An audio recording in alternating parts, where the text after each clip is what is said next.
உலக தமிழ் சொந்தங்களே, திருச்சி டைரியில் இன்றைக்கி நாம் பார்க்க போகிற வீடியோ பிரசித்தி பெற்ற சமயபுரம் மாரியம்மன் கோவிலில் தை தெப்ப உற்சவத்தை முன்னிட்டு இன்று கொடியேற்றம் நடைபெற்றதுங்க. அதனுடைய வீடியோவை தாங்க பார்க்க போகிறோம். அதாவது சக்தி தலங்களில் சமயபுரம் மாரியம்மன் கோவில் தலைமை பீடமாக விளங்குவது நாம் அனைவரும் அறிந்ததே. ஆனால் இந்த தைப்பூச திருவிழா ஏன் கொண்டாடப்படுகிறது என்பது குறித்து சமயபுரம் கோவில் சிவாச்சாரியார் குருவாயூரப்பன் கூறும் கருத்துக்களையும் இந்த வீடியோவில் பதிவிட்டுள்ளோம். தைப்பூசம் என்றாலே முருகன் கோவிலில் தான் சிறப்பு வழிபாடு வெகு விமர்சனம் நடைபெறும். ஆனால் இந்த மாரியம்மன் கோவில்லையும் தைப்பூச திருவிழா வெகு விமர்சனம் நடைபெறும். அதன் ஒரு பகுதியாக வருகிற பிப்ரவரி 10ஆம் தேதி திருவிழாவின் 9ஆம் நாளான அன்று தை தெப்பத்தில் எழுந்தருளி அம்பாள் இரவு காட்சியளிக்கிறாங்க. அதற்கு பிறகு ரங்கநாதர், அதாவது தனது அண்ணனான ஸ்ரீரங்கம் ரங்கநாதரிடம் தை சீர் வாங்கும் நிகழ்வும் நடைபெற உள்ளது. தொடர்ந்து ஆதரவு தரும் உலக தமிழ் சொந்தங்களுக்கும் அனைவருக்கும் நன்றிகள் பல. வாங்க வீடியோவை பார்க்கலாம். சிதலேத்தும் ஜெகன்மாதா சிதலேத்தும் ஜெகத்பிதா சிதலேத்தும் ஜெகத்ராத்ரி சிதலாயி நமோ நமஹ. இந்த உலகுக்கு அம்மையாகவும் அப்பையாகவும் அனைத்துமாகவும் இருக்கக்கூடியவள் அன்னை சமயபுர மகாமாரி அம்பிகை. இந்த அம்பிகைக்கு விசேடமாக என்னவென்றால் ஆண்டுகள் தோறும் திருநாள் நடப்பது தனி சிறப்பாகும். அந்த சிறப்பிலே இந்த தீர்த்தோற்சவம் என்று அழைக்கக்கூடிய இந்த தைப்பூசத்திலே கொடியேறுவது மிக மிக சிறப்பான ஒன்று.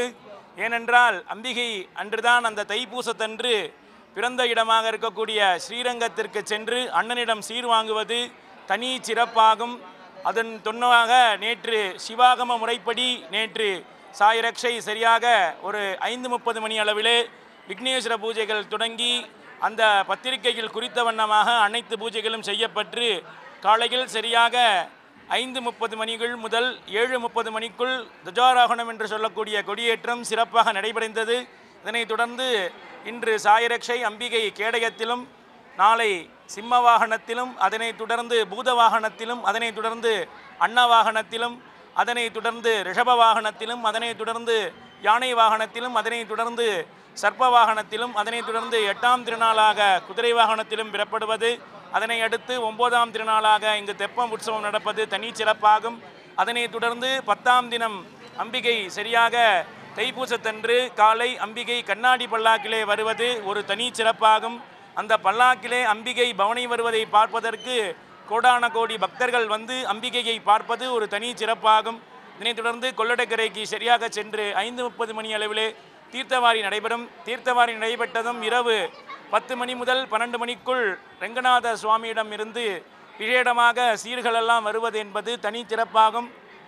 அதனைத் தொடர்ந்து அம்பிகை சீரை பெற்றுக்கொண்டு வழிநட உபயோகங்கள்லாம் ஏற்றுக்கொண்டு மறுநாள் இங்கு கொடியிறக்கி இந்த உற்சவத்தை நிறைவு செய்வது தனி சிறப்பாகும். இந்த உற்சவத்திலே அம்பிகை நாம் தரிசித்தால் நமக்கு என்ன பலன் என்றால், இந்த உலகத்திலே சொல்லப்பட்டது நீரின்றி இந்த உலகம் அமையாது என்று சொல்வார்கள். இந்த ஆலயம் காரணாகம முறைப்படி செய்யப்பட்டது. அதனால்தான் 2 முறை கொடியேறுகிறது. தீர்த்தோற்சவம், பிரம்மோற்சவம் என்று சொல்லப்படுவது. பிரம்மோற்சவம் என்றால் தேர் ஓடுவது பிரம்மோற்சவம், தீர்த்தோற்சவம் என்றால் தீர்த்தவாரி தருவது தீர்த்தோற்சவம். அந்த வகையிலே அம்பிகையை நாம் தரிசிக்கும் பொழுது எல்லா விதமான சௌபாக்கியத்தையும் கொடுப்பவள். இதபர சௌபாக்கியம் அருள்வாயே என்பார்கள். அதாவது என்னென்னா, சந்தோஷம் என்பது நமக்கு என்னென்னா காசு கிடைக்கிறது மட்டும் சந்தோஷம் கிடையாது. இப்போ நம்ம ஒரு இடத்துக்கு போயிட்டே இருக்கோம், ரொம்ப பசிக்குது அப்படின்னா எதிர்பாராத ஒருத்தர் ஒரு தொன்ன பிரசாதம் கொடுப்பாங்க, அதை நம்ம சாப்பிட்றோம். அந்த மாதிரி எந்த நேரத்தில் எதை கொடுக்கணுமோ அந்த நேரத்தில் அந்த சமயத்தில் கொடுக்கக்கூடிய அம்பிகை சமயபுரத்தால் அவர்களுக்கு இந்த விசேடமான வைபவங்கள் நடைபெறுகிறது. எல்லாம் கலந்து கொண்டு உலகம் இன்புற்று இருக்க அம்பிகையை நாம் எல்லாம் சரணாகதி அடைகிறோம். பேர் குருவாயூரப்ப சிவாச்சாரியார்.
सत्या सबला सत्य